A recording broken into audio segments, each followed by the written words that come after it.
it's me, Brenda B, aka B Bus, and I have one very important question for you. Do you want to be happy? If so, comment down below, let me know, and I will be getting to my tip on happiness soon. Alright, so today I'm going over the next book, which is Sarni. Anyway, so I found it.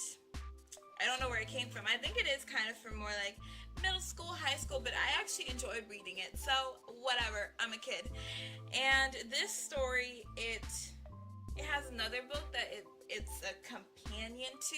You don't need to read it before you read this because they kind of like give you like a recap, or not like a recap. I don't know how to explain it. Anyway, there's another book that kind of relates to it, and you don't need to read it. That's all you need to know. So this story is about a young woman, and in the first chapter you learn like a lot about her. You learn that the previous story main character, taught her how to read before he ran away. This is set in the time of slavery, so he ran north and escaped. And for her, she had thought about running away too until, like she kind of grew up a little. She, fell in love with this guy, and then they had talked about running away, but then she became pregnant, and then they talked about running away again, but then, the baby was still like really little, and then they talked about running away again, but then she got pregnant again, and then the guy died. And as the story, this is like the first chapter, but it was actually really good. So then, as the story is finally picking up, and you're not just catching up, the slave master sells her 2 kids, and 2 days later the Civil War comes to where they are. The slave master gets killed, and she's finally free to go looking for her children.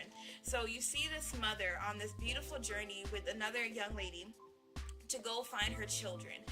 You see her like going through all these like slavery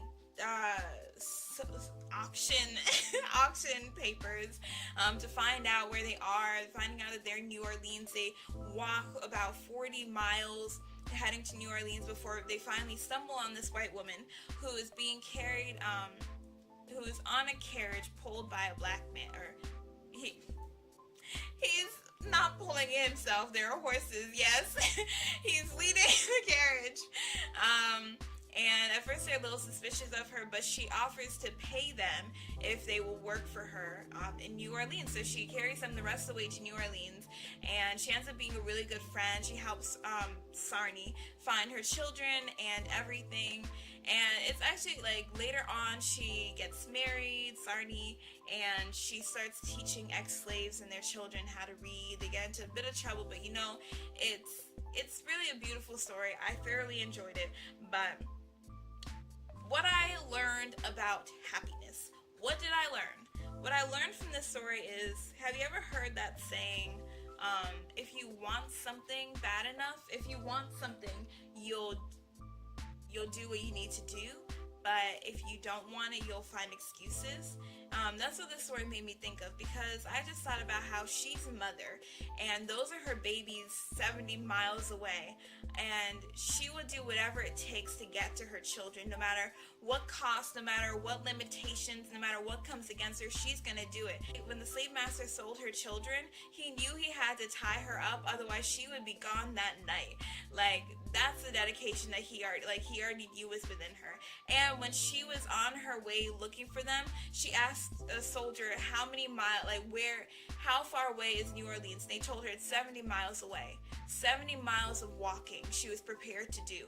She only had to do 40, but she just said, point me in the direction of New Orleans and I will be there. So he's like, all right, go over there. Like, she was ready to do whatever it took to get her children back. And I thought to myself, what would happen if we stopped looking at these things that we want, these desires, these dreams, these hopes, these passions as something that's only in our minds and not real?